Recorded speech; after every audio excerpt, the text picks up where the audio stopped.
44 minutes past 6 o'clock. Pat McGuigan of the CapitolBeatOK.com joins us now with a look at what's going on this way. Good morning, Pat. Good morning, Ed. How are you? Not too bad. We ran a story earlier this morning saying the governor says that preliminary talks on the 2011 budget are just talks between staff members right now. Doesn't look like we're moving real fast on this thing.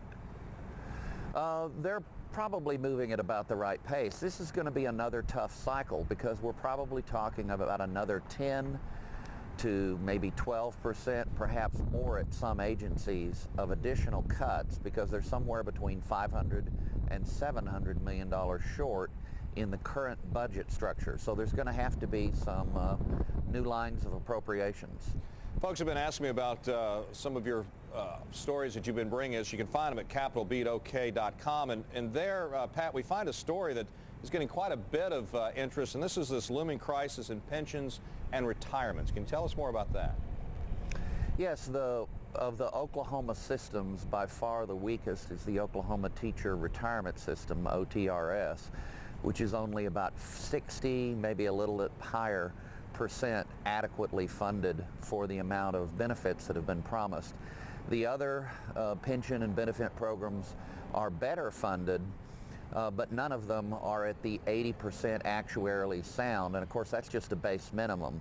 So Oklahoma's got some looming problems. We had made progress as a state on this issue several years in a row, but in the current budget it's unlikely that substantive, major deposits will be made into those accounts. So that's a problem looming in the background, and one national group has placed that at $9,000 per family in unfunded mandates. And Pat, you mentioned schools. How about charter school bills before the state legislature? What are the status of those? Well, there's two different bills. They're not dissimilar.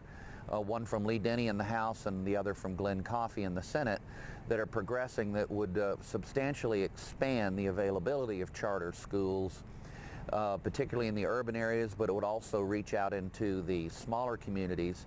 And of course, charter schools have been performing pretty well, so that might be a good sign. On the flip side, the public schools in some of the smaller communities are facing really great challenges, as you all have been reporting, and others.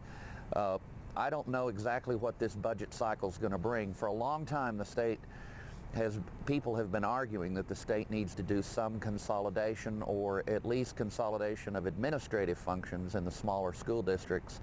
We haven't done that as a state, and as a result, right now we're facing some real crunches. All right, Pat McGuigan, we do appreciate it for joining us this morning. You can find more of Pat's analysis at his website, CapitolBeatOK.com.